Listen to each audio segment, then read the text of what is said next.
జగన్మోహన్ రెడ్డి గారి party hit and run party అని పేరు పెట్టచ్చు. ఎందుకంటే ఆయన సొంత కార్యకర్తని గుద్ది అతని తల కారు టైర్ కింద పడిన తొక్కుంటూ పోయి ఆగను కూడా ఆగల. ఆనాడు కానీ జగన్మోహన్ రెడ్డి అనే వ్యక్తి ఆగుంటే ఆ వ్యక్తి బతికేవారు. సింగయ్య అనే వ్యక్తి బతికేవారు. ఈరోజు సవాన్ తీసుకుని రోడ్ పక్కన పడేసి పారిపోయాడు.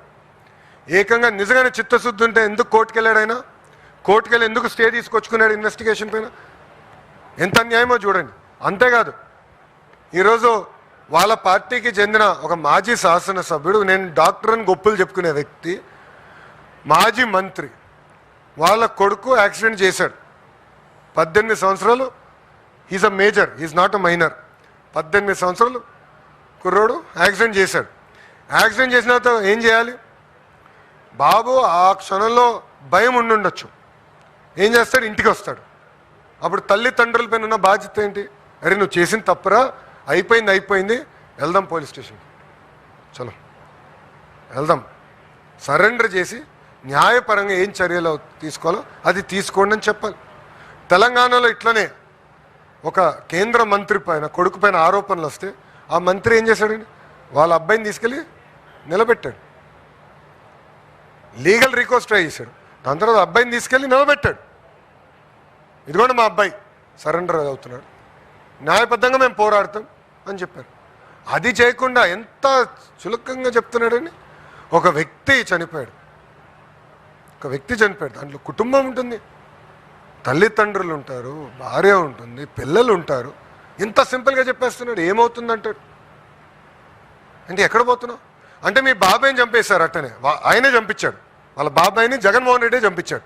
ఆనాడు నేను చెప్పా, ఈ గడప పైన నేను చెప్పా, కడపలో నేను పాదయాత్ర చేస్తున్నప్పుడు చెప్పా, సొంత బాబాయిని లేపేశాడు, తప్పు కాదంట.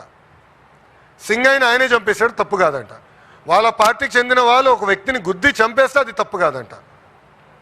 మేము చిత్తశుద్ధి ఉంది. పాప మత్స్యకారులు చనిపోతే మా మంత్రి గారు వెళ్ళి ఏకంగా వాళ్ళు పరామర్శించి ఒక్కొక్క కుటుంబానికి 10 లక్షల రూపాయలు మేము అందజేశాం. ఇదే జగన్మోహన్ రెడ్డి అధికారులు ఉన్నప్పుడు 250 మంది మత్స్యకారులు చనిపోతే కనీసం ఆ కుటుంబాన్ని వాళ్ళు పరామర్శించలేదు. ₹1 ఇవ్వలా. ఆనాడు 5 లక్షల ఎక్స్గ్రేషియా, ₹1 కూడా ఇవ్వలా. ఇప్పుడు వెళ్ళి పెద్దదో చేస్తున్నట్టు సినిమా. ఎంత అన్యాయం! మా మత్స్యకార సోదరులు కూడా ఆలోచించాలని కోరుతున్నాను.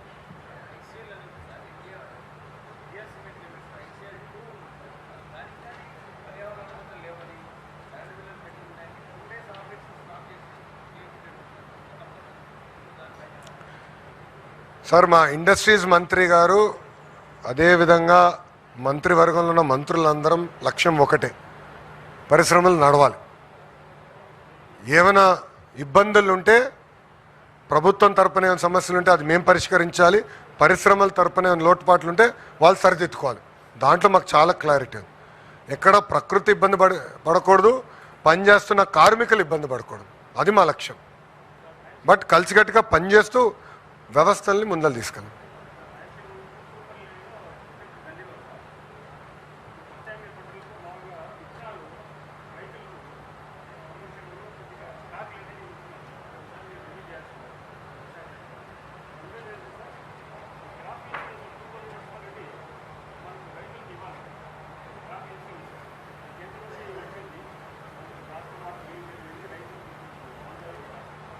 అయ్యా, అది మీరు చూస్తే గత ప్రభుత్వం క్రాప్ ఇన్సూరెన్స్ చేయలేదు.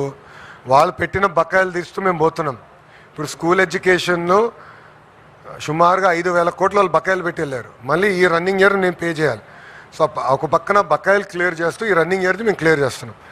ఒక పక్కన మాకు చాలా క్లియర్గా ఉందమ్మా, హార్టికల్చర్ మిషన్ కింద మేము టేకప్ చేస్తున్నాం. రాయలసీమలో పెద్ద ఎత్తున హార్టికల్చర్ ప్రోత్సహించాలి. ఇది మా లక్ష్యం. ఎక్కడ యూరియా కొరత లేకుండా కూడా చేయాల్సిన బాధ్యత మా పైన ఉంది. అది చేస్తున్నాం. కావాలని కొరత ఉందని వాళ్ళు చెప్తున్నారు. మీరు చూస్తే పోయిన సంవత్సరం 30% ఎక్కువ యూరియా కూడా సప్లై చేసాం. బట్ భూమికి కావాల్సినంత యూరియానే వేయాలి.